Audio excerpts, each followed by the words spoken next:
I am Alejandro Ulloa, and I'm the co-artistic director and co-founder of the East Coast Contemporary Ballet.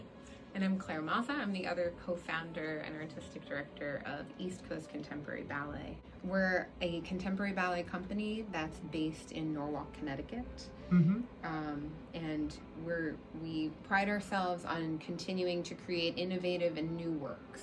How did you come across Jazzical Komitas? The first time we heard it was a treat because we got to hear it live, played by Joel Martin himself. We were sitting and it was the most calm and beautiful day, and you played one of the pieces that we ended up using. And solo piano, and even though the arrangement is actually for a larger concert, I remember having chills everywhere. And immediately while you were playing, you transported me, and I remember seeing movement already. Wow. I really mean it, and I had it. It was perfect timing because we were going to start our spring season. Yeah. And I hadn't landed on my music yet. Oh. I was still like, I don't know what I want to do. I'm not sure what I want this new work to be. I was like listening to a couple things, but nothing was. Usually, I mean, I always start with the music.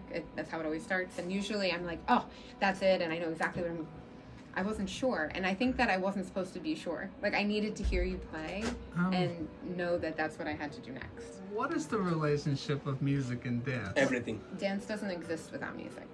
Actually, today in the rehearsal, after your piece, Leonel Linares, one of our dancers, and I were talking in the side, and we're talking about the dancing. It's like you can see everything. Like you can literally see in the movement. You can imagine the musician playing the instruments by watching the dance itself, which was beautiful for him to acknowledge that. And that's why Claire and I decided to call this season Can You See the Music? We listen to music first, and then once we find that piece of music, we're like, yes, this is what we're gonna use, and this is what we're gonna choreograph on. So that's our process. Music is everything. No, that's exactly right. I'll tell you something funny. We, when we're choreographing sometimes, and the dancers will ask, like in the beginning stages, and the dancers like, okay, so how do you want this to be? Should it be like this or like this, right? A step or a move, or a count, or like the timing. And we'll go, hold on, I don't know. And we say the composer. So in your case, I'd be like, Joel will tell us. Just 1 second. And like we go back to the music.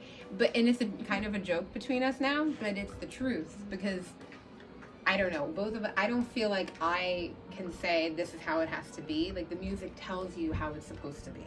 Yeah. It tells you the style of the movement that you're going to create.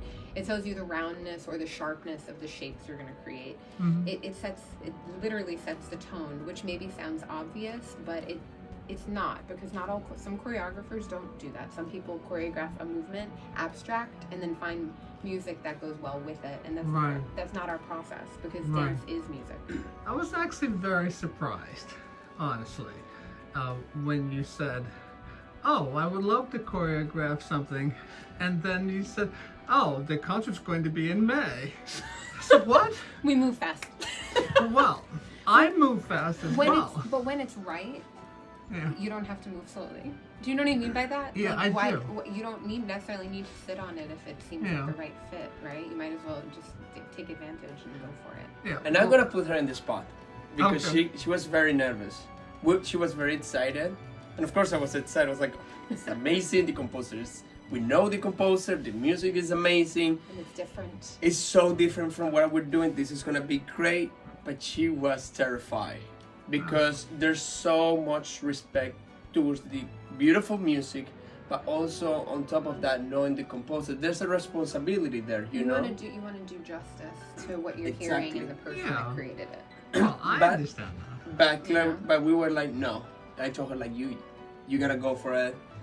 But I love being a spectator. And I'm almost never a spectator for my own music. Right. Oh, that's interesting. Yeah, this is the first time I've ever... this is the first time I've really ever heard my work outside of pop music done by somebody else. You're gonna be able to see your music. I just wish you a great set of performances.